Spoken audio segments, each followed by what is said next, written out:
Ontem foi dado, digamos que um passo inicial aí nessa semana intensa de votações, tanto na Câmara como no Senado, né? O Senado teve aí a aprovação por fim desse projeto que trata da renegociação da dívida dos estados com a União, que agora segue para a sanção do presidente Lula.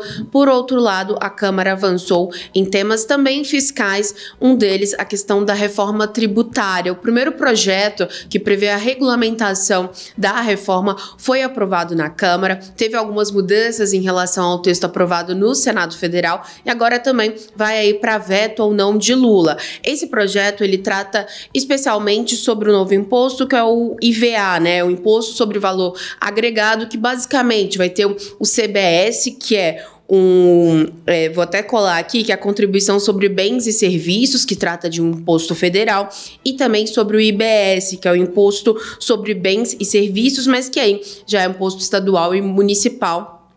O IVA vem aí para substituir 5 tributos, né? O IPI, o PIS, COFINS, ICMS e ISS. Deve ficar numa alíquota em torno ali de 28%. Tem uma discussão sobre isso. O fato é que a gente vai ter essa transição até que esse IVA entre de fato, né? Comece a fazer parte ali da nossa rotina diariamente. Então, essa transição vai acontecer entre 2026 e 2032. Mas entre as mudanças aí, justamente aprovadas na Câmara, tem a questão da isenção, né? Permanece a isenção de proteínas como carnes e peixes, com exceção para foie gras e também para o salmão. Por outro lado, tiveram mudanças importantes relacionadas ao imposto seletivo, que é um imposto maior, na casa ali de 27%, quase chegando a 28%, em produtos que são considerados nocivos à saúde e ao meio ambiente. Na lista tem, por exemplo, cigarros, bebidas alcoólicas, refrigerantes e outras bebidas açucaradas, tem também até mesmo carros elétricos e apostas aí nas chamadas bets, né? Ficou de fora o quê? As armas. Então não vai ter esse imposto chamado imposto do pecado, mais dinheiro aí para pagar para quem comprar arma.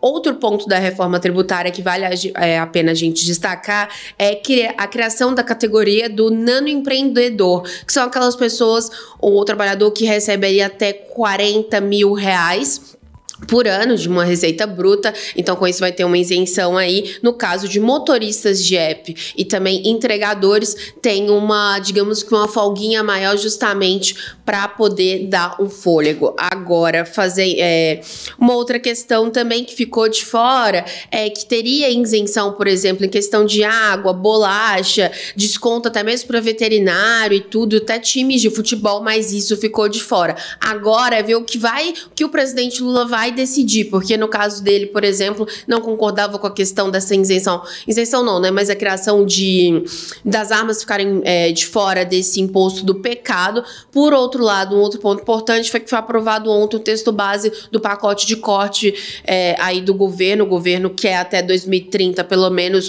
cortes de 370 bilhões de reais. Então foi dado esse primeiro passo ontem de um texto que basicamente ele proíbe a ampliação de benefícios fiscais em caso de resultado negativo nas contas. Ele também limita o gasto com o pessoal, também está previsto, mas isso pode mudar hoje, o bloqueio de emendas parlamentares em até 15% em caso também negativo, né? Se o governo apresentar um resultado negativo, ou seja, são pontos importantes fiscais que ainda estão em discussão e que podem mudar, porque também depende da sanção do presidente Lula. Então hoje aí a gente vai ter também a votação relacionada à mudança do salário mínimo e também da proposta da questão do abono salarial, ou seja, muita coisa ainda para esse final de ano. Talvez tenha votação até no sábado do orçamento. Então, ou seja, vamos ver como é que vai iniciar aí para o ministro da Fazenda, Fernando Haddad, já que esses pacotes são vistos como cruciais justamente para tentar equilibrar as contas e levar mais credibilidade ao mercado.